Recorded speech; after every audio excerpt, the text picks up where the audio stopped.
Salut Nathan, Salut Jérém, très content de te recevoir ici sur le podcast pour le quatrième épisode. je Ouais, suis très content déjà, d'être là alors aussi. ça fait plaisir. En plus, je sais que toi, tu as l'habitude des podcasts, plus que moi en tout cas. Ça fait longtemps, Avec, j'ai pas fait de podcast, hein, ça fait depuis plus d'un an. ouais, bah, j'ai vu ça, hein, j'ai vu ça. Il me manque un peu. Moi, j'aimais bien l'écouter pendant mes entraînements, ma petite marche et tout. Mais bon, Ça c'est reviendra comme un ça. jour, Ça ça reviendra. reviendra. Ouais, Ok. ouais, Bah écoute, c'est parfait, tant mieux. Et justement, ça fait partie un peu de ton parcours. Parce qu'il me semble que tu as lancé le podcast avec Gianni, du coup, ouais, quand tu essayais en tout cas de percer un petit peu en ligne, enfin de percer, c'est un grand mot, mais tu as compris, ouais. d'en vivre en tout cas de tout le côté online. Moi, je suis content de t'avoir sur le podcast parce que bah, tu as un parcours un peu différent des personnes que je reçois habituellement, ou au contraire, ce sont des personnes qui coachent en présentiel et qui veulent basculer en ligne. Toi, au contraire, on se connaît un petit peu, donc je connais un petit peu ton parcours, mais pas dans les détails. Mais tu as fait du coaching en présentiel, tu t'es formé, on a fait quelques formations ensemble. Tu as basculé, enfin, tu as voulu vivre, ou en tout cas développer l'aspect online, et au final, tu es retourné sur du présentiel. Donc, ça va être hyper intéressant d'avoir un petit peu ton parcours. Est-ce que tu peux nous le détailler un petit peu, nous raconter un petit peu tes débuts dans le coaching, puis voir un peu l'évolution que tu as eue? Mes débuts dans le coaching. Du coup, bah, je suis passé par STAPS, la voie un peu classique universitaire pour pouvoir être coach. Au début, j'étais pas du tout destiné à faire du coaching. J'ai fait une licence éducation et motricité pour être prof de PS. Ok. Et puis la fac où j'étais, Euh, le niveau de la licence était tellement élevé que c'était déjà une prépa en fait au concours du CAPEPS, tu sais, pour être titulaire. Ouais. Et en fait, il fallait se formater à toutes les règles du ministère un peu de l'Éducation nationale, tout ça. Et il y a beaucoup de choses que je trouvais absurdes qui me plaisaient pas, et donc je me suis dit non, je veux pas aller dans cette voie-là. Et j'ai redoublé une troisième année pour valider une deuxième licence en entraînement que j'ai fait du Ok. coup dans le sud de la France. Et puis après, j'ai fait un master EOPS, entraînement et optimisation de la performance sportive, à Grenoble. Et puis en fait, pendant mon master, ben, première année de master, j'avais un stage de un mois à faire que j'ai fait sur Paris avec, avec un coach de renommée. Et puis en fait, ça s'est, on va dire, bien passé. Son équipe m'a proposé de rester en fait pour travailler avec eux en tant qu'indépendant. Donc j'ai pris mon statut d'indépendant, j'ai emménagé à Paris et en même temps je continuais mon master à Grenoble. Donc en fait, bah, j'allais pas en cours, j'allais que aux examens. Et, euh, et puis en fait, ça s'est pas forcément hyper bien passé là-bas. Donc je suis parti, j'ai atterri à Genève, à, euh, à Keep Up, Ouais. où du coup j'ai fait un stage de 5 mois pour terminer mon master. Puis j'ai commencé à coacher là-bas euh, quelques heures pour la salle, donc du coaching privé, semi-privé et même des cours collectifs, plutôt orientés CrossFit, on va dire. Euh, et puis, ben, pendant cette première année-là, où j'ai commencé à bosser à Keep Up, j'ai voulu développer mon activité en ligne. Donc, j'ai vraiment all-in là-dedans, à vouloir bah, faire des programmations personnalisées à distance. J'ai créé quelques programmes, j'avais créé mon site internet. Ouais, je créais beaucoup de contenu pour les réseaux. Et puis en fait, bah, c'est aussi à ce moment-là qu'on a démarré le podcast un peu avec Gianni, pour faire la promotion bah, de ce que moi je proposais, mais aussi de ce que lui proposait. Et en fait, je me suis beaucoup fatigué. J'ai beaucoup travaillé pour avoir très peu de résultats. Je pense que cette année de travail en ligne, elle a dû me rapporter 6 000 € de chiffre d'affaires. Hmm. Euh, pour le nombre d'heures passées à travailler, c'était vraiment que dalle. Et, euh, et puis, je pense que le déclic, c'est justement notre dernier épisode du podcast avec, avec Gianni. Un épisode qui n'est jamais sorti, mais en gros, Ah, on tourne un épisode et, et on coupe la caméra. Et là, je dis à Gianni, l'épisode, il était mais vraiment nul. Il me dit, ah ouais, moi j'ai trouvé tout l'inverse, j'ai trouvé hyper bien. Donc là, on s'est un peu pris la tête. Donc tu nous vois déjà sur nos chaises de camping au milieu de nulle part en train de se prendre la tête. Non, mais c'était gentil en fait. Et puis en fait, on ouais. trouvait pas vraiment d'issue. Et puis, et puis en fait, ben, moi, j'avais du mal à gagner ma vie. J'étais dans une situation qui m'allait pas. Tu vois, je travaillais beaucoup online et puis ça me permettait pas de vivre. Gianni, il avait aussi des galères à ce niveau-là pour vivre du coaching.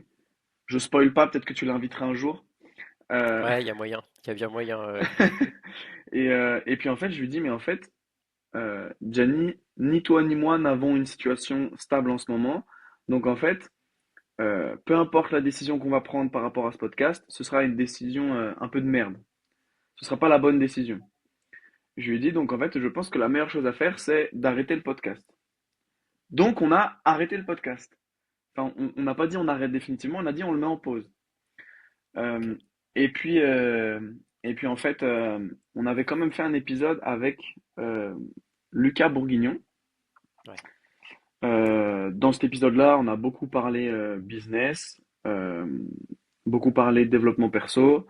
L'épisode a duré 3 heures, ça a été que des claques dans nos gueules à Jamie et moi. Après, on a mangé au resto avec lui. Ça a duré jusqu'à 1 heure du mat. Et à la fin, il nous avait vendu un mentorat, enfin un accompagnement chacun pour développer nos activités. Ouais. Euh, et lui, en gros, il nous a bien dit que le online, c'était un peu nul et Surcoté, quoi. et que le mieux, c'est de travailler en présentiel. Et en fait, à ce moment-là, je me suis dit, mais c'est vrai que moi, je prends beaucoup plus de plaisir à être avec les gens dans la vraie vie, tu vois. Ouais. Euh, donc, en démarrant son mentorat, j'ai arrêté tout ce que je faisais en ligne. J'ai continué à créer du contenu parce que ça me fait kiffer. Mais j'ai stoppé tout le reste. Et depuis, je vis, je vis bien du coaching, tu vois. Ouais. Ok. Mais ça, c'est intéressant parce que moi, je te vois sur les réseaux et effectivement, sur tes stories, tu as l'air hyper épanoui. Alors après, ça reste Instagram, tout ça, mais ça a l'air sincère en tout cas.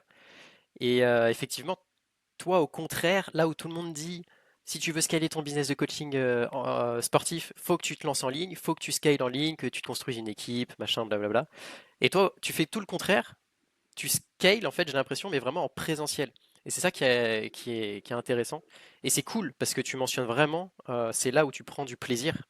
Et je Ouais, pense que ça, c'est un truc hyper important. Tu as beaucoup de coachs où ils veulent scaler et du coup, en fait, ils mettent un peu de côté ce plaisir-là. Et puis, ils travaillent, ils travaillent, ils travaillent. Et au final, bah, ils sont pas forcément heureux dans leur quotidien. Et du coup, on va revenir au présentiel. Mais déjà, j'ai une première question. Est-ce qu'aujourd'hui, puisque tu fais du présentiel, c'est ta source de revenu principale, est-ce que tu as toujours une petite part de online ou pas du tout?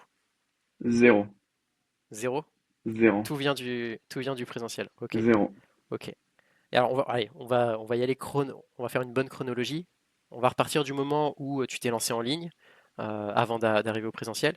Avant de vendre, de faire ta première vente, toi, ça a été quoi ta première vraie galère pour te lancer en ligne? Est-ce que tu as eu un challenge en particulier ou qu'est-ce qui fait qu'au final, tu t'es dit non, le online, en fait, je laisse tomber. Est-ce que c'est vraiment le manque de rentrée d'argent ou... Ah ouais, clairement, hein. Bah, c'est que, Ouais, c'est ça. c'est que, c'est qu'en fait, tu t'acharnes à créer du contenu sur les réseaux, tu t'acharnes Mm, à envoyer des messages à différents prospects pour espérer vendre. Et en fait, même moi, dans la façon de vendre, j'étais nul à ce moment-là, tu vois. mm. Je pense qu'aujourd'hui, j'aurais plus de clés d'ailleurs pour vendre online, clairement. Ouais, Mais ça m'intéresse pas. ok, ok. Euh, mais la vraie galère, c'était ça, ouais. Et c'était le fait que en fait, je ne pouvais pas vivre de ça et, euh, et je m'épuisais en fait. Puis, tu sais, en fait, le coaching, ça reste quand même pour moi une relation humaine. Mm, Et en fait, t'as quelle relation quand t'es derrière ton écran, tu vois? ouais, Tu ok. vois, si on avait Je voulu faire les comprends. choses bien, on se serait retrouvés dans la vraie vie, on aurait mis une caméra et on aurait partagé un vrai moment ensemble, tu vois? Ouais, Bon, là, pour ok. des questions de logistique, c'était plus simple comme ça. Mais Ouais, c'est sûr. pour du coaching, Ouais, en fait, je trouve ça presque ridicule. À la limite, en fait, ce qui fait sens pour moi, ce serait de vendre des programmes en ligne. mm, Parce que là, pour le coup, c'est tu vends un produit, c'est pas vraiment du coaching. Mais Ouais, faire juste une prog, échanger par message euh, et avoir des appels, ben, pour moi, c'est pas du coaching, c'est juste de l'accompagnement. Et, euh, et dans le coaching, tu as cette notion d'accompagnement, mais tu as aussi cette notion de coaching. Et, ouais, euh, ok. et en fait, euh, et en fait, tu vois, la grosse plus-value du présentiel, c'est que aussi, quand tu donnes par exemple un exercice à faire à quelqu'un, bon, en plus de ça, on travaille beaucoup sur les mêmes outils, la mobilité, les choses comme ça. Mm. Des fois, il y a des exercices qui demandent des ressentis très fins. Et donc, en fait, quand tu es en présentiel, ben, tu peux aller vraiment guider la personne sur ce qu'elle doit ressentir, mais surtout placer tes mains. Et ça, le Ouais, fait de placer tes mains, te dire, est-ce que tu sens là que tu contractes ça? Est-ce que tu sens que ça s'étire? Tu vois, des choses comme ça. Ben, en fait, la plus-value, elle est énorme. Elle est vraiment ouais, énorme. Et puis surtout, c'est beaucoup plus humain d'être avec la personne. ouais, ouais, ça c'est sûr. Mais c'est vrai que bon, quand tu accompagnes la personne en présentiel, comme tu dis, tu peux être beaucoup plus précis et tu peux apporter beaucoup plus à la personne. Mais c'est sûr que après, en termes de budget, bah, c'est différent. Enfin, c'est différent pour le client. Voilà, c'est bien qu'il y ait plusieurs solutions. Mais ce qui est cool, c'est que justement, il y a plusieurs solutions et chacun après trouve son compte.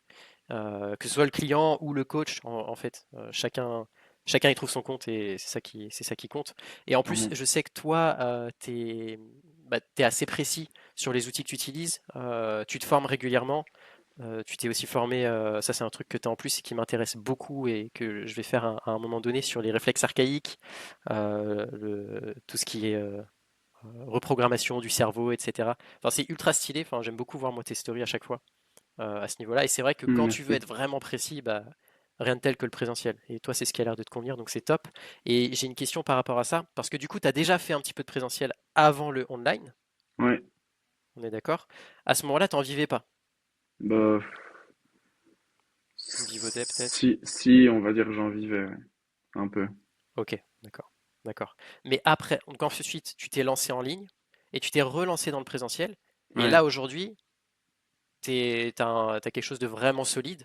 oui. Qu'est-ce qui a changé entre la première fois où tu t'es lancé en présentiel et la deuxième fois?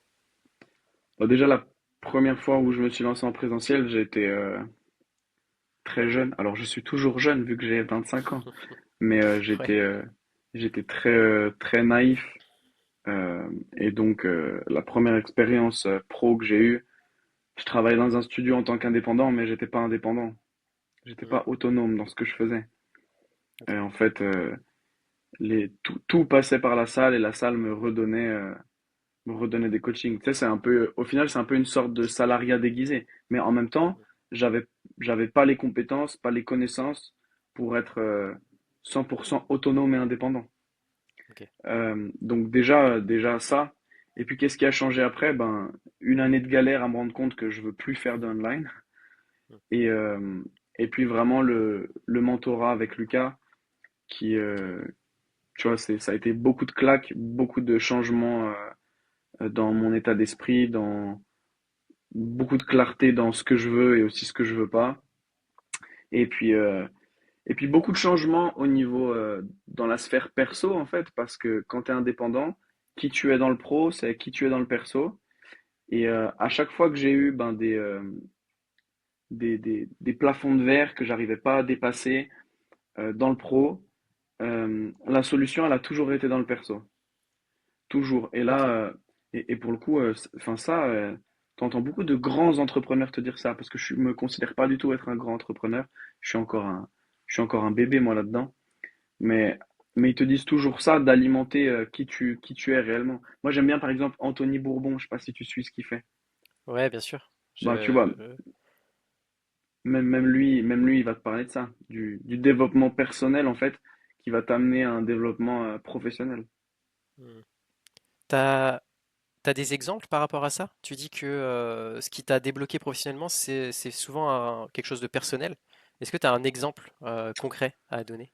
Euh, euh, Ouais, après, ben, faut que tu puisses le partager aussi, hein, t'es pas obligé non plus. Ouais, il y a des choses que je partagerai pas ici. Mais tu vois, par exemple, tu vois, c'est con, mais beaucoup de croyances par rapport à l'argent. Tu vois, Ok. on a quand même dans un pays où l'argent est un sujet hyper tabou. Ouais, je suis Euh, d'accord. Et, euh, et moi, bah, du coup, je travaille aujourd'hui exclusivement en Suisse. Donc, bah, déjà, la mentalité était très différente.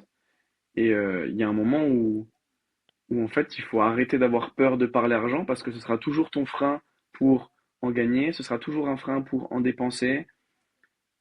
Enfin, c'est quelque chose avec lequel tu seras jamais à l'aise. Et moi, je sais que j'ai eu beaucoup d'insécurité par rapport à l'argent. Euh, et j'en ai encore, mais j'en ai beaucoup moins qu'avant. Beaucoup moins qu'avant. Et ça m'a aidé à développer mon activité. Tu vois, je suis le dernier d'une famille nombreuse. Euh, dans toute mon enfance, enfin en fait, dans toute ma vie, c'est jamais arrivé une seule fois que mes parents disent pas au début du mois, bon, bah, il va falloir serrer la ceinture parce qu'on est déjà en négatif, tu vois. Ok. Et du coup, je pense que ça entretient quand même pas mal de peur et d'insécurité par rapport à l'argent. Donc, Dieu merci, c'est des choses que j'ai réussi à déconstruire. Et aujourd'hui, bah, je suis 100% indépendant, je suis 100% autonome et, euh, et j'ai beaucoup moins d'insécurité, comme je disais tout à l'heure. Excellent. Excellent. Et ces insécurités-là, est-ce que tu dirais que c'est en partie les formations ou les accompagnements que tu as pu faire qui t'ont permis de les déconstruire? Euh, ben, ouais, en partie, mais je vais encore parler de ça, mais encore de l'accompagnement de Lucas Bourguignon, parce que vraiment, Ouais. ces dernières années, ça a vraiment été le truc le plus impactant dans ma vie. Donc, ouais, il y a eu pas mal de choses là-dessus. Il y a eu plus de choses personnelles euh, encore là-dedans. Et puis après, ben, se faire aussi accompagner par des gens dont c'est le métier, genre des psys, Ouais. tu vois. Ah oui, Euh, bien sûr. et ça, et tu sais, souvent tu dis, ah, je vais chez le, enfin, les gens pensent que tu vas chez le psy parce que tu vas pas bien. Et moi, c'était fou parce que je leur disais, bah, moi, justement, je vais chez le psy parce que je vais hyper bien. Et en fait, je veux aller encore mieux. Ok. Et je Trop bien. sais que ça va m'aider à passer des paliers dans mon activité. Et puis, Ok. Bah, et puis, en fait, t'es qui pour vendre de l'accompagnement si toi-même tu te fais pas accompagner? hmm. Là, je vois. C'est hyper intéressant en tout cas. T'es le premier à mentionner ça. Et c'est vrai que bah, c'est important en vrai de détaboutiser ça, on va dire. D'arrêter de penser que psy égale je vais pas bien. Ouais. Et c'est vrai que ça c'est cool. Moi perso, j'y suis jamais allé, mais c'est quelque chose que je me dis, faudrait que j'essaye un de ces jours, histoire Il de voir faut, il- ce que ça peut m'apporter. ouais, il faut, je pense que c'est important. Et en fait, c'est juste comme si tu allais discuter. Enfin, moi, je le vois vraiment comme ça, hein. Je vais discuter avec, Hmm. bah, pas un pote, parce que je veux que ce soit quelqu'un qui me connaisse pas. Et, Ouais, mais tu vois, il y a vraiment ce truc où moi, j'y vais sans pression, j'y vais en détente, et on y va et on va parler. Et ce qui est vraiment bien, c'est que tu peux parler de manière très franche et dire les choses comme tu les penses, comme tu les ressens, sans hmm, filtre. Et la personne en face de toi, normalement, elle n'est pas censée te juger. ouais, Euh, et, euh, et ça, c'est assez cool, tu vois, d'avoir un espace où tu peux vraiment être franc vis-à-vis ok, de ce que tu ressens, de ce que tu ressens à l'intérieur. Donc ça, c'est assez fort. ok. Bah trop cool. Trop sympa. Et tu parlais aussi de l'accompagnement de Lucas Bourguignon, du coup. Tu sais, moi, sur cette chaîne secondaire, je parle beaucoup de l'accompagnement, de se faire accompagner, de faire attention aux personnes qui t'accompagnent, qui te démarchent pour t'accompagner, parce il y a plein d'escrocs qui Ouais. veulent juste ton argent. Est-ce que Lucas Bourguignon, il fait encore de l'accompagnement aujourd'hui? Oui, mais je sais pas pour combien de temps. Ok, ça marche. Donc s'il y a des personnes, parce que Lucas Bourguignon, moi, de ce que j'entends de toi et de Gianni, c'est clairement une personne à recommander, en tout cas si l'aspect présentiel t'intéresse et tu veux te développer là-dedans. Donc c'est Ben, intéressant pour... je vais te dire, Lucas Bourguignon, il est pas forcément anti-online. Ok. Euh, En fait, c'est juste qu'il y a une certaine chronologie dans les choses. Il y a certaines étapes à passer. Et je vais te dire, aujourd'hui, je pense que je pourrais vivre du online. Parce Ok. que, euh, en fait, tu vois, je pense que à vouloir faire du online tout de suite, tu fais un peu les choses à l'envers. Tu Hmm. vois, on s'est rencontrés en formation de K-Swiss, par exemple. qui est suisse. Il peut vivre du online aujourd'hui, même s'il fait encore du présentiel, hein, mais il peut largement vivre du online. Mais parce qu'en fait, il a fait le taf en présentiel. Mhm. Lucas Bourguignon, il vend aujourd'hui du online, un peu. C'est quand même pas la base de, c'est quand même pas la, voilà, la fondation de son business, mais il en vend un peu quand même. Euh, mais il a fait le taf en présentiel. Mhm. Et en fait, enfin, tu vois, il n'y a pas beaucoup d'exceptions comme ça, hein, qui ont directement percé en ligne, online, pardon. Il y en a une, en vrai, je pense, c'est Alexis Beck. Ouais, c'est vrai. C'est vrai. Mais remettons les choses dans son contexte. Période Covid, les gens ont que ça à faire d'être sur Internet. Euh, et voilà, il y a une question de timing, peut-être de chance. Et puis, bah, il est très bon dans ce qu'il fait, très bon dans le marketing. Enfin, tu vois, il y a un ensemble de choses qui, je pense, fait que ça a marché. Mhm. Euh, mais je pense que ça prend 3 fois plus de temps de vouloir faire que du online, alors que si tu fais du présentiel, moi, à partir du moment où j'ai commencé à partager ce que je faisais, même pas les résultats que j'avais, hein, juste Ouais. partager ce que je faisais, il y a des gens qui m'ont dit, ah, ça a l'air d'être trop cool, comment tu travailles? Et après, quand Ouais. j'ai commencé à partager des résultats, les gens ont dit, ah ouais, moi aussi j'ai tel problème, j'ai tel objectif, euh, est-ce que tu fais du suivi online? Ben non. Si tu veux travailler avec moi, il faut venir à Genève. Et donc, ben, je peux pas travailler avec tout le monde. Et c'est hyper frustrant hein, parce que Ouais, je pense que, j'imagine. je pense qu'au fond de moi, j'ai un peu un rêve d'enfant, c'est d'être un super-héros. Euh, mais pas un super-héros en mode Avengers, tu vois, plus un super-héros en mode Naruto, en mode Izuku dans les animés japonais, tu vois. Mhm. Tu sais, où quand la situation elle est désespérée, toi t'arrives et tu vas trouver une solution qui va fonctionner. Ouais, Et ok. ben un peu dans ce sens-là. Et, euh, et du coup, ben t'as envie de sauver tout le monde. Bon, déjà, euh, je sais que je peux sauver personne, je peux que aider les gens à se sauver eux-mêmes. Mais t'aurais quand même envie d'aider tout le monde. Et aujourd'hui, je me Mhm. pose la question de relancer des programmes en ligne. Parce que, Ouais, parce que ça me demande pas trop d'efforts dans le sens où j'aurais juste à le créer. Et une fois que c'est créé, ben, il est là, en fait. ouais, c'est ça. Euh, mais du coup, voilà, c'est plus un service, c'est un produit. Donc, Ok. c'est vraiment une question que je me pose en ce moment. Parce que c'est hyper frustrant quand il y a des gens qui me contactent et je leur dis, bah en fait, non, je peux pas t'aider. Je peux pas t'aider, t'es trop loin, je fais que du présentiel. Ouais, je comprends. Ouais, ça doit être hyper frustrant. Et comme tu dis, enfin, là pour le coup, tu as clairement je pense, un levier à exploiter, le fait de refaire des programmes en ligne. Une fois qu'ils sont faits, bah, tu peux les rediriger au moins vers ça, tout en disant, bah, c'est pas pareil que si je t'accompagnais en présentiel. Le mieux, c'est que tu viennes, mais en attendant, t'as ça. Tu peux déjà tester mes méthodes. Donc, ouais, clairement, je pense que c'est une très bonne solution, une bonne chose à faire. Après, ça demande du temps quand même, Mm. surtout au début, de créer les programmes. Ben ouais, oui, ça me prendra un peu de temps. En même temps, mon système, il est tellement clair aujourd'hui dans ma tête et que je pourrais aller assez vite pour créer des programmes. Parce que je vais pas dire que j'ai déjà tout vu en coaching, Ouais. mais j'ai croisé tellement de personnes avec des problématiques différentes que, que je pense que je pourrais. C'est vrai que je l'ai pas dit d'ailleurs, mais moi, je suis spécialisé dans la mobilité et le renforcement articulaire. Et d'ailleurs, ce que je veux, c'est être la référence dans ce milieu-là à Genève. Ouais. Ok. Et donc, en fait, si je venais à créer des programmes, je sais même pas comment je le ferais. Je l'ai fait à un moment et la façon dont je voulais le faire, c'était un peu comme Alexis Beck qui fait. C'est un programme épaule, un programme hanche, un programme colonne, etc., etc. Ouais. Euh, Là où j'avais un peu innové pour pas juste recopier quelqu'un, c'est qu'en fait j'avais proposé une façon semi-personnalisée. En gros, dans le programme, il y avait 3 programmes. Tu avais un auto-testing et avec une sorte d'arbre décisionnel qui te renvoyait vers le scénario, donc vers le programme le plus adapté pour toi dans l'état actuel.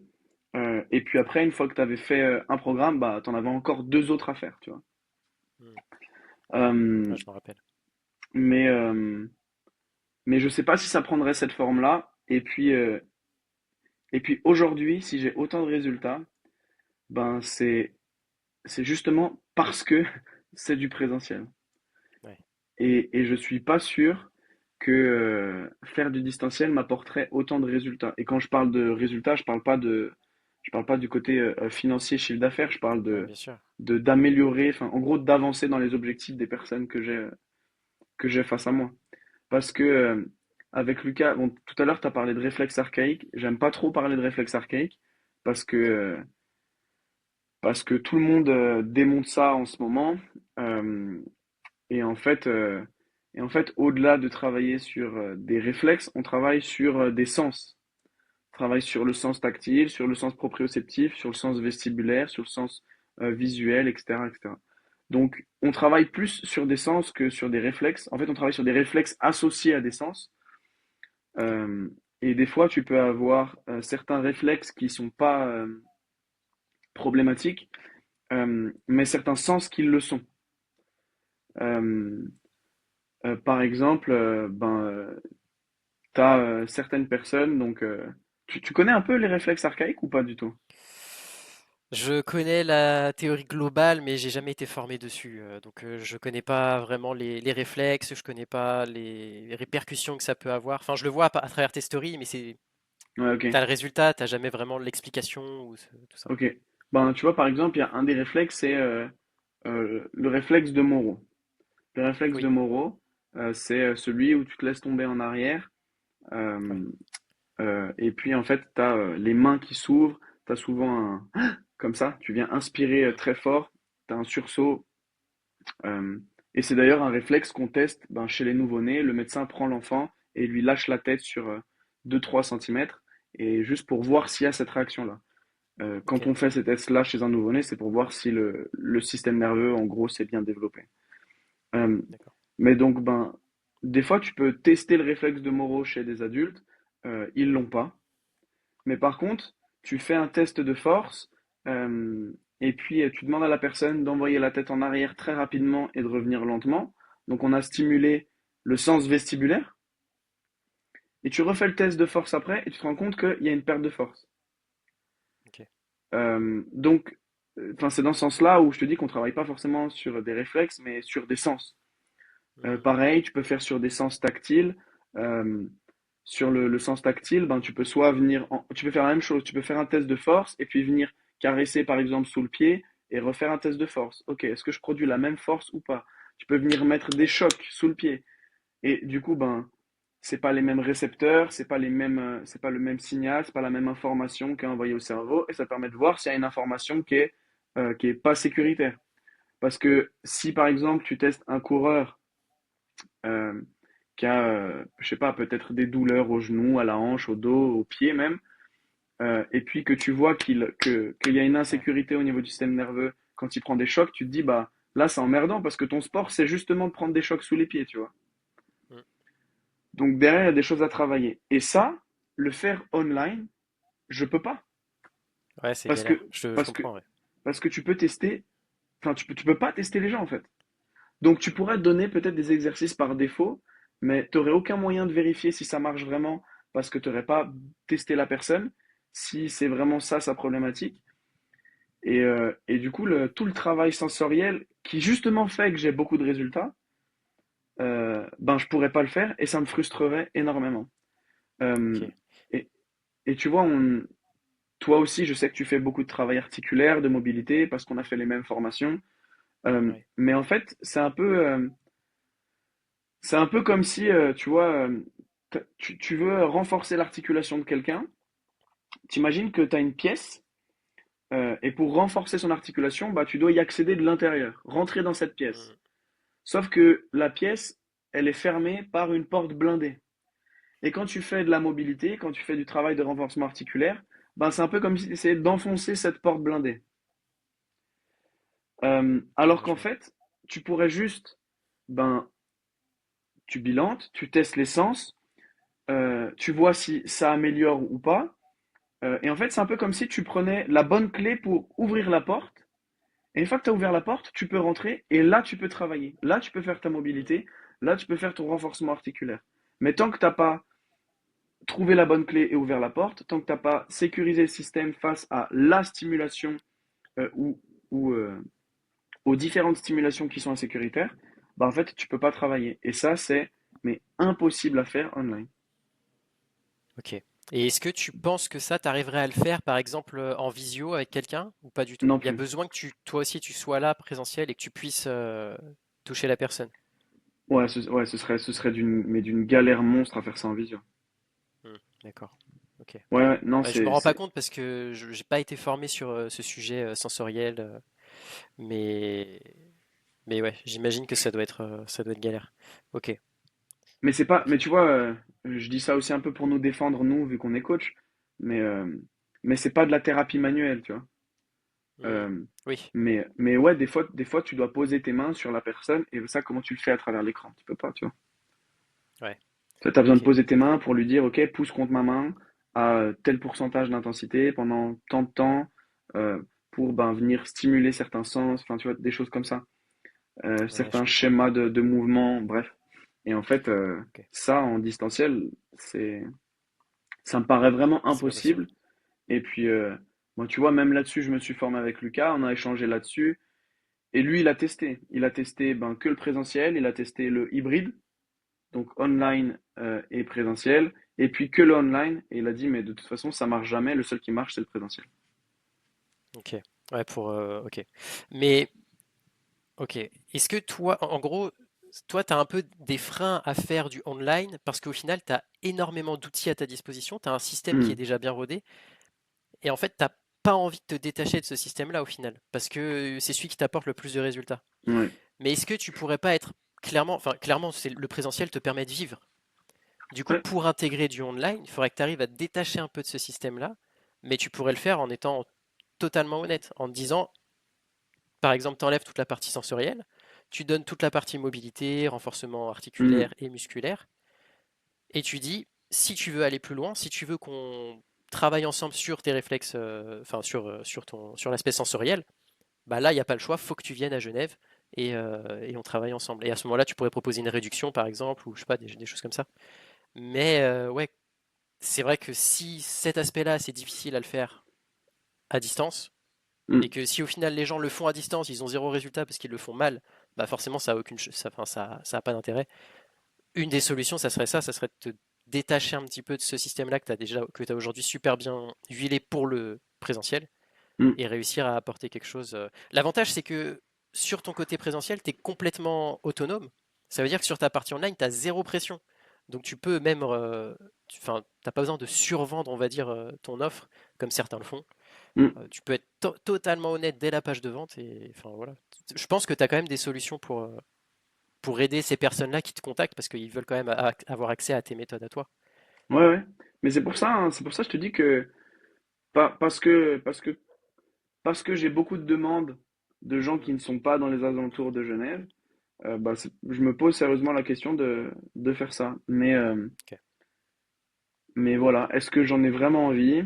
Euh, Ah oui. ben, Ouais. ben, je sais pas. Mais c'est sûr, tu vois, on parle, tout à l'heure, on parlait des insécurités financières, parce qu'il y Mm. a un moment, il faut quand même parler d'argent, parce que si on n'a pas d'argent, on peut pas vivre. Euh, je gagne ma vie confortablement par rapport à un Français moyen. J'ai pas de honte de le dire ou quoi. Ok. Euh, Faut pas. mais par contre, tu vois, j'ai quand même des insécurités où j'ai pas pris de vacances depuis un an. Mm. Et, et déjà, j'ai pas envie parce que je kiffe Ouais. trop ce que je fais.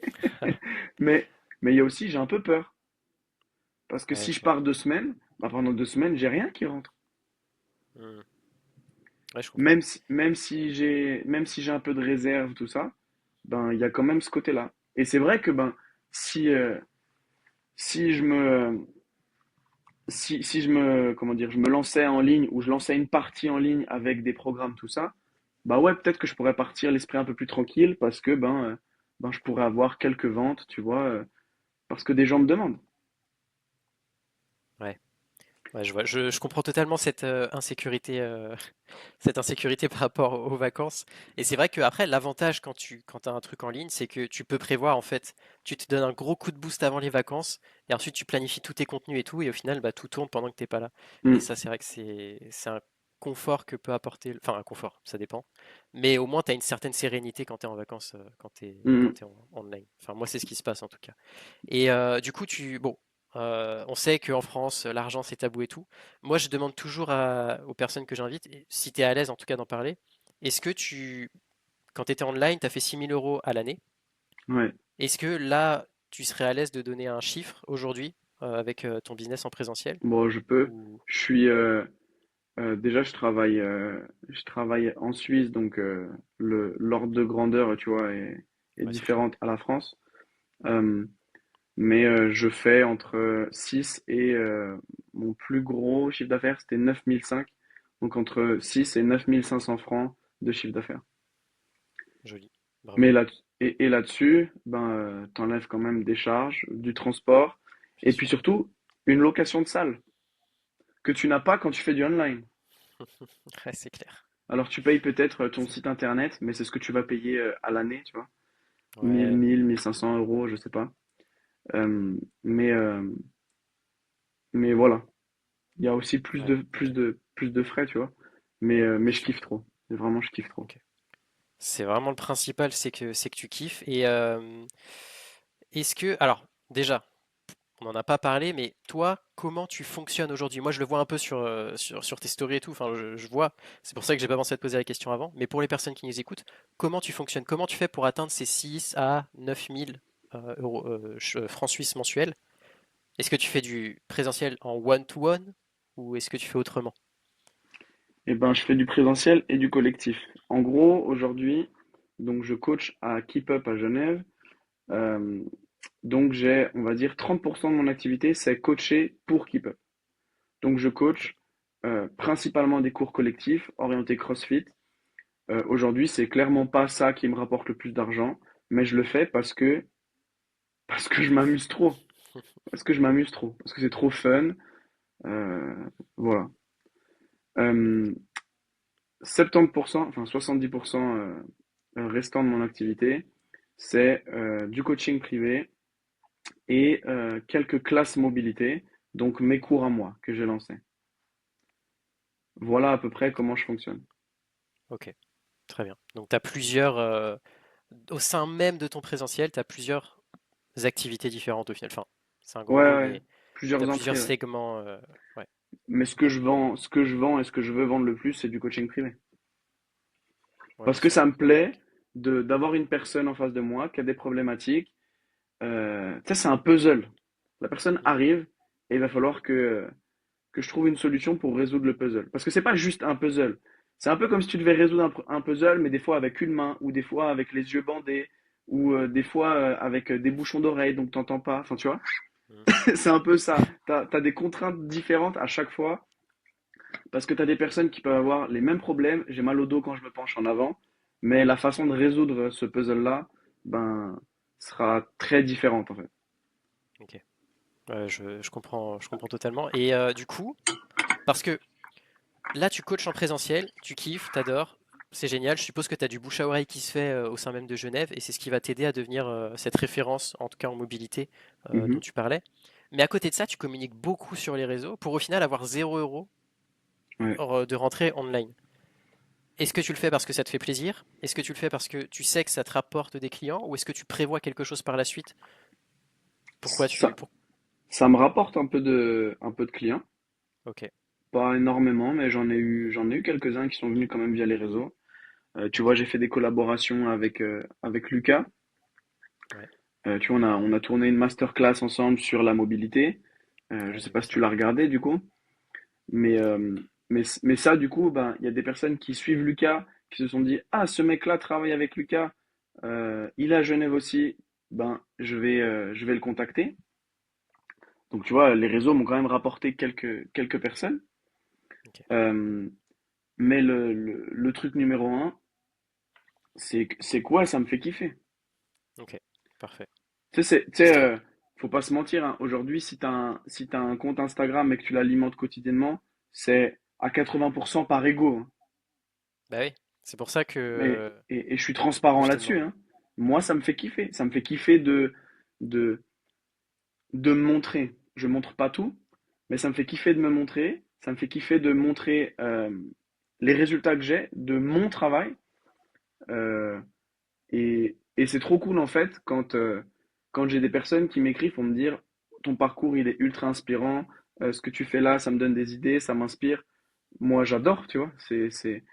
Et je me dis c'est trop bien si bah, j'arrive à emmener d'autres personnes avec moi, tu vois, à les tirer vers le haut aussi, à les emmener vers un mieux. Parce que toi et moi, on a aussi été embarqués par d'autres personnes, genre Bah oui, ouais, K-Suisse, ouais, c'est clair. parce que son contenu il nous a parlé, parce qu'il nous a inspiré, on s'est formé avec lui, et puis aujourd'hui, ben, à notre tour, on inspire d'autres personnes. Et tu vois, c'est ouf.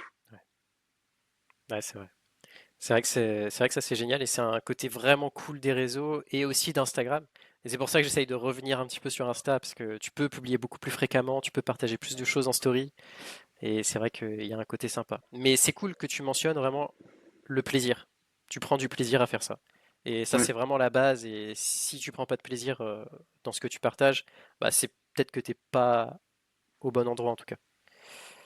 Donc ok, trop bien. Et est-ce que quand tu t'es lancé du coup dans ton business présentiel, est-ce que tu as fait une erreur ou plusieurs erreurs qui t'ont coûté de l'argent? Et si oui, ça serait quoi la plus grosse?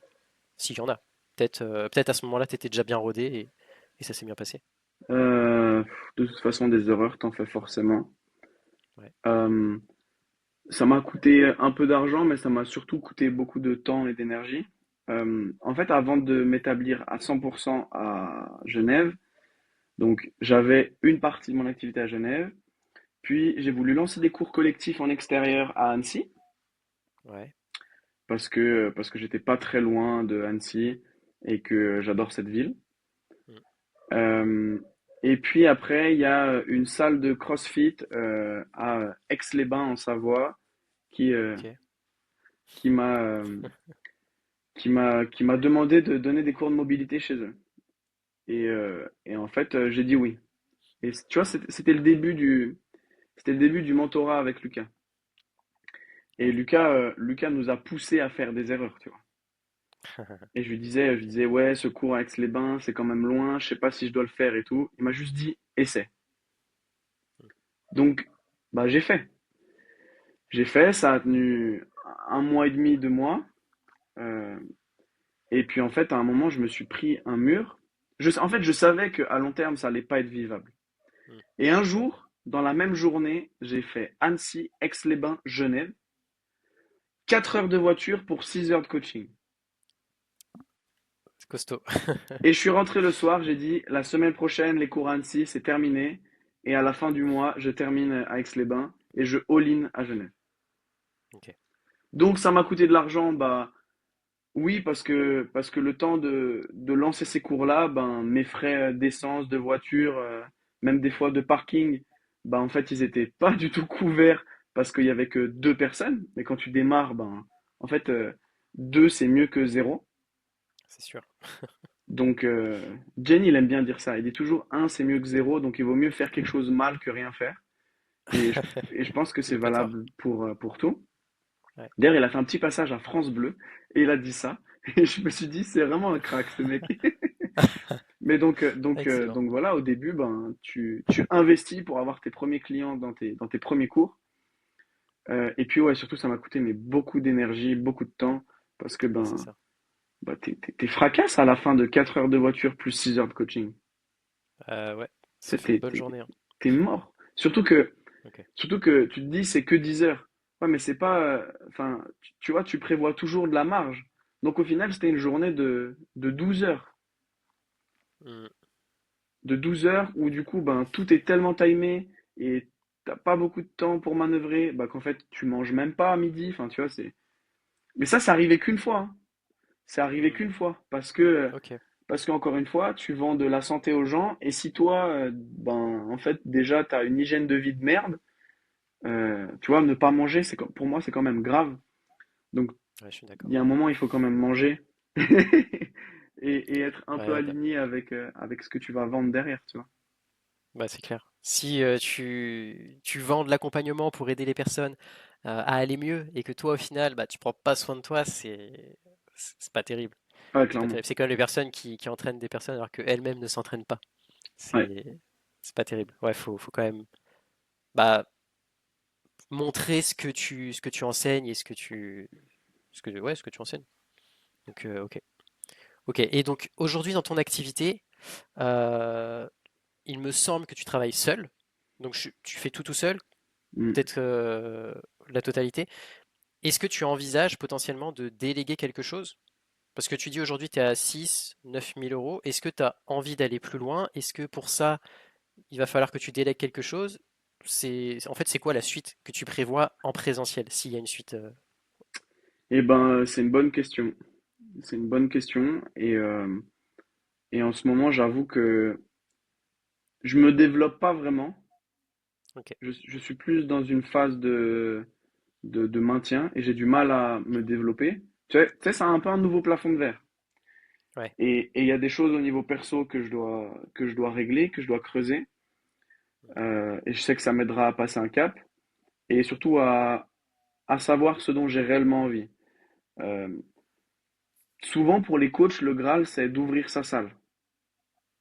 Ouais. C'est vrai ça. Moi, je suis pas sûr d'avoir envie parce qu'en fait, c'est tellement de gestion, de paperasse, de bordel. Ouais, Euh, c'est clair. et, euh, et surtout, j'adore l'endroit où je suis. J'adore Keep Up. Ouais. Ça se voit. Euh, je donne quelques cours là-bas et comme je t'ai dit, c'est pas ça qui me rapporte de l'argent. Et à terme, je sais qu'il va falloir que je lâche des heures pour Keep Up, pour en ouvrir davantage pour moi. Euh, je sais que c'est assez chouette parce qu'il y a une synergie qui se crée entre ce que moi j'ai créé là-bas et Keep Up. Des gens de Keep Up qui viennent travailler avec moi, mais aussi des gens qui viennent travailler avec moi qui vont après à Keep Up, tu vois. Mm. Euh, donc il y a une belle synergie qui se met en place. Et surtout, je me sens trop bien là-bas. Le lieu est fou. Ouais. Mon espace de travail est exceptionnel. Je pense qu'avoir ça à Genève, enfin en fait je le sais, Saverio qui est le owner de Keep Up, ben, il s'est vraiment arraché pour créer ça. Ouais. Et j'ai visité d'autres studios à Genève et à chaque fois je me suis dit mais en fait j'irai nulle part ailleurs parce que parce que je trouverai jamais aussi bien, tu vois. Donc euh, Ouais, je comprends. donc je me sens trop bien. Les gens aussi qui m'entourent sont exceptionnels, tu vois, l'équipe de coach qui est à Keep Up et même dans la clientèle. Donc je sais que je veux rester là-bas. Ok. Et je sais aussi que dans un sens c'est aussi un frein pour que je puisse développer mes cours à moi parce que les studios, tu vois, par exemple, j'aimerais ouvrir plus de cours de mobilité, mais les studios sont Ouais. pas toujours dispo. Donc, en fait, si c'est pas dispo, moi, je peux pas ouvrir de cours. Enfin, tu vois, c'est aussi un frein. Donc, euh, Ouais. donc pour l'instant, j'ai pas trouvé de solution et je sais pas comment je pourrais développer ça. Ok. En tout cas, ce qui est sûr, c'est que même en collectif, on peut beaucoup faire progresser les gens. Euh, et j'avoue que pour avoir un meilleur équilibre dans l'énergie que je dépense, j'aimerais avoir plus de cours collectifs. Parce qu'un cours privé, c'est très prenant, en tout cas pour moi, pour la façon dont je le fais. Ouais. Euh, et, euh, et des fois, quand tu te fais 6 heures de coaching privé dans une journée, à la fin, tu rentres et tu es vraiment lessivé. Alors que si tu fais 3 heures privées, trois heures collectif, ça s'équilibre vachement mieux. Ok. Et c'est pas la même énergie que tu as à donner dans les deux groupes. Dans les deux cas, ça te coûte, mais je sais pas comment dire, ouais, tu ressors pas du tout de la même façon. En cours collectif, tu dois un peu lancer les gens, créer l'inertie, mais l'inertie, une fois qu'elle est donnée, ça part. Ouais. Et tout ce J'en que ai tu as à une. faire, c'est coacher. T'as plus à ambiancer, à entraîner. Parce que Hmm. la base d'un entraîneur, c'est ça, c'est de donner de l'entrain aux gens. Ouais, Et ça, en privé, ben, tu dois sans cesse en train d'alimenter cet entrain, en plus de c'est coacher vrai, et tout ça, tu vois. c'est vrai, c'est vrai. Donc, J'ai fait. donc ouais, où est-ce que je veux aller? Je sais pas. Je veux rester à Keep Up, comme je te dis, parce que je me sens trop bien, mais c'est aussi un frein d'y être. Donc j'ai pas d'idée et je suis pas sûr de vouloir ouvrir ma structure. Ok, ok. Bah après, enfin, enfin, t'as l'air déjà ultra heureux d'être à Keep Up et de faire ce que tu fais là. Donc déjà, bah, il n'y a pas d'urgence à vouloir Mm. scaler ou quoi que ce soit. On n'est pas, enfin, moi, mon point de vue en tout cas, c'est ça, c'est qu'à partir du moment où tu as atteint un stade où tu es heureux, où tu es stable, tu vis bien, est-ce qu'il y a vraiment besoin de vouloir absolument aller chercher toujours plus? Je sais pas. Mais Moi, je mieux, pars du principe que pas forcément. il y a plus et il y Après, a mieux. il y a plus et il y a mieux, c'est vrai. Je Voilà. sais que je pourrais faire un peu plus, mais pas beaucoup plus. Ouais. Il y a un moment, par contre, il faudra faire mieux. Mm. Il faudra faire mieux parce que j'aurai atteint mon quota max. Là, je pense que j'ai encore un petit peu de marge. Ok. Mais j'en ai vraiment pas beaucoup. Je pense que dans ma semaine, la marge que j'ai, c'est peut-être 3 4 heures, tu vois. Ok. Ok. Et Donc là, du après, coup, du coup, j'allais dire peut-être que je peux utiliser ces 3 4 heures pour créer la suite online, tu vois.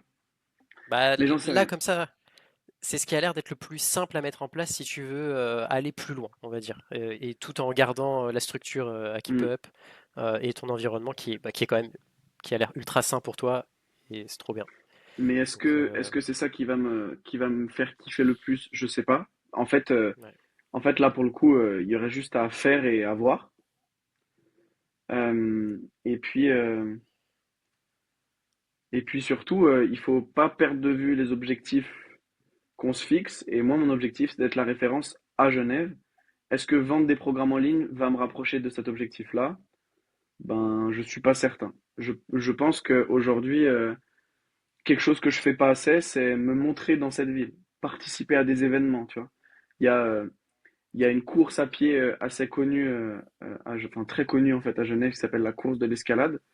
Euh, ben, je sais que là, ce que j'aimerais faire, c'est créer un groupe toutes les semaines, enfin créer un cours en fait toutes les semaines où on va faire course et mobilité pour préparer la course de l'escalade, tu vois. Ok, ok, c'est intéressant. C'est intéressant parce que effectivement, si tu veux être la référence à Genève et que tu perds pas de vue cet objectif-là, bah au final, va peut-être falloir que tu formes des coachs au final, et c'est peut-être ça qui va te permettre aussi d'aller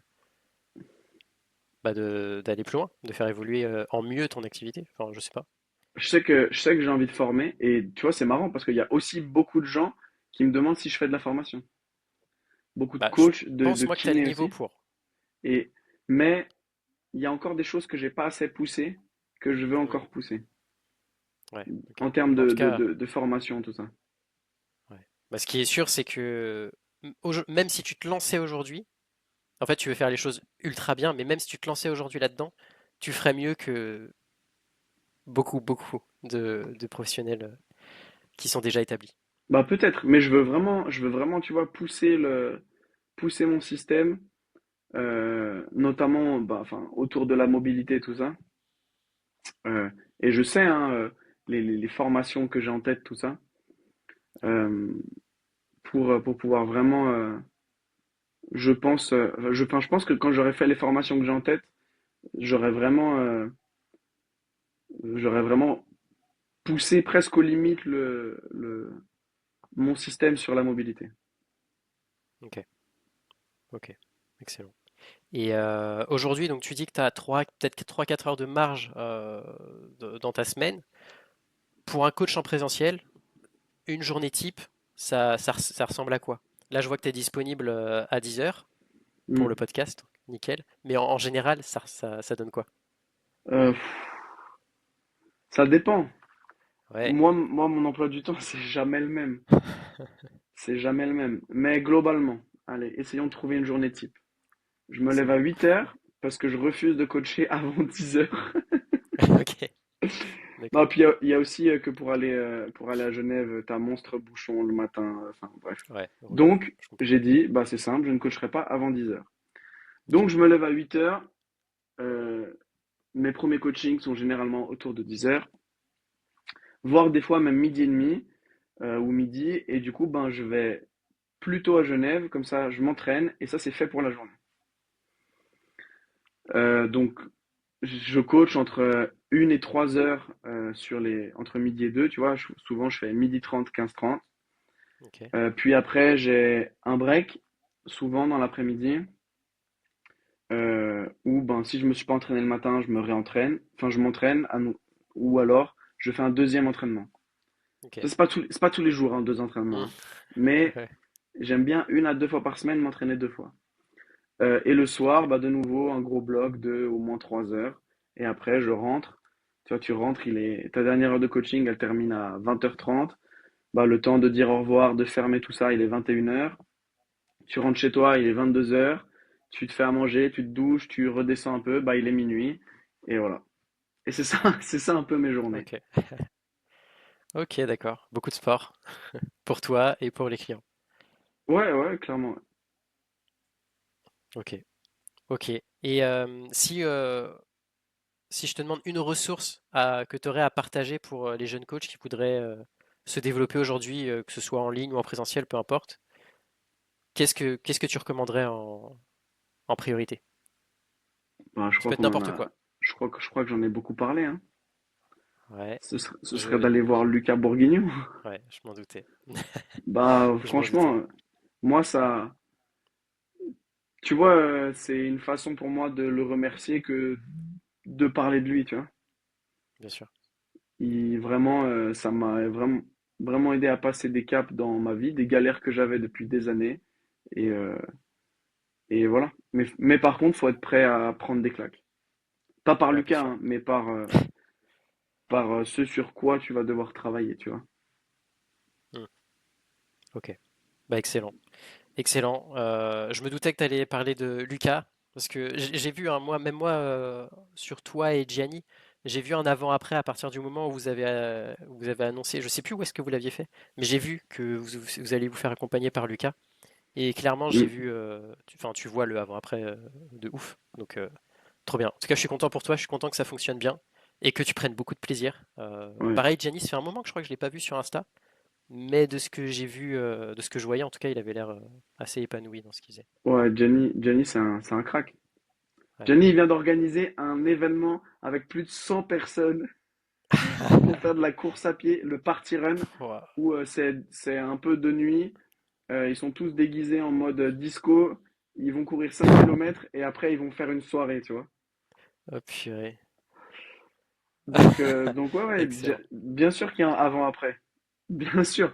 Tu te rends compte faire bouger 100 personnes, mec? Ouais. Mais c'est Truc de de la fou. folie. C'est de la folie, Excellent. vraiment. Excellent. Je le contacterai bientôt et je l'accueillerai aussi ici. Je suis curieux de voir comment il a évolué. Parce que toi encore, je te vois souvent sur Insta, donc je vois un petit peu ce que tu fais, etc. Mm. Mais c'est vrai que Gianni, là, comme je le vois plus, je savais qu'il faisait la Bavard Run où il courait avec beaucoup de personnes. Par contre, qu'il avait organisé ça avec 100 personnes, incroyable. Mais c'était là, c'était ce week-end, je crois que c'était samedi soir. Ok, ok, il va sûrement en parler bientôt alors sur Insta. Enfin, je suppose Ouais. après, peut-être pas. Ouais, il en a parlé, hein, il a J'imagine. fait des stories et tout. Ah purée, bah j'ai pas vu. Ouais, c'est un malade. Mais, Ok. euh, mais là, il arrête tout. Là, il part en voyage. Ah, ok. Ok, ça Donc marche. il aura des choses intéressantes à te raconter. Ouais, je pense, je pense. Bah, j'ai hâte, j'ai hâte. Mais c'est pour ça aussi que j'aime trop ce podcast, c'est parce que ça me permet de rediscuter avec des coachs avec qui j'ai déjà discuté, que ce soit en ligne ou en présentiel il y a quelques années, tu vois. Et ça fait trop plaisir. Ça fait trop Ouais, plaisir. En clairement. tout cas, pour le podcast là, c'est fini. Donc je vais arrêter l'enregistrement. Et je te remercie en tout cas, Nathan. Du coup, si un coach veut te contacter pour discuter un petit peu avec toi sur Instagram, Instagram, parfait. @natjac, NATH_JACQ, c'est le plus simple. Parfait. Je le mettrai en description de toute façon, comme je le fais à chaque fois. Donc, parfait. En tout cas, Nathan, merci beaucoup. Je suis super content de t'avoir reçu et d'avoir eu ton expérience un petit peu différente de ce que je fais bah, d'habitude. Enfin, d'habitude. Pour l'instant, il n'y a pas trop d'habitude, mais de ce que je veux montrer à travers ce podcast-là. Comme quoi, le présentiel, ça peut vraiment être quelque chose de super cool. Il faut juste, vraiment, comme tu l'as dit, prendre du plaisir et trouver ta voie, en fait. Mais pour ça, il faut se chercher. Mais ça prend du temps hein, de prendre du plaisir. Je pense qu'il y a, ce sera peut-être le mot de la fin, hein, mais, euh, Ouais. mais en fait, il faut d'abord que tu aies passé une certaine base, je pense, où tu as l'impression de plus être en mode survie Ouais, je suis d'accord. pour pouvoir prendre du plaisir. Et le truc, c'est que quand tu es dans ce mode survie et que tu cherches à vendre à tout prix, ben, tu vends mal et ton service, il est éclaté. Et c'est quand tu Ouais. apprends un peu à... C'est pas vraiment lâcher prise, mais la priorité, c'est pas de vendre, en fait. La priorité, c'est de proposer une expérience aux gens. Et c'est là que, en fait, ben, les choses vont vraiment changer. Mais c'est pour Ouais. ça que, ben, pour passer ce cap-là, il y a des choses à faire sur le perso. C'est Toujours, vrai, c'est vrai. Et je toujours. suis complètement d'accord avec toi, j'ai exactement le même ressenti. J'ai commencé à faire mes meilleurs mois enfin à partir du moment où j'ai commencé à ne plus avoir peur de mon chiffre d'affaires du mois suivant.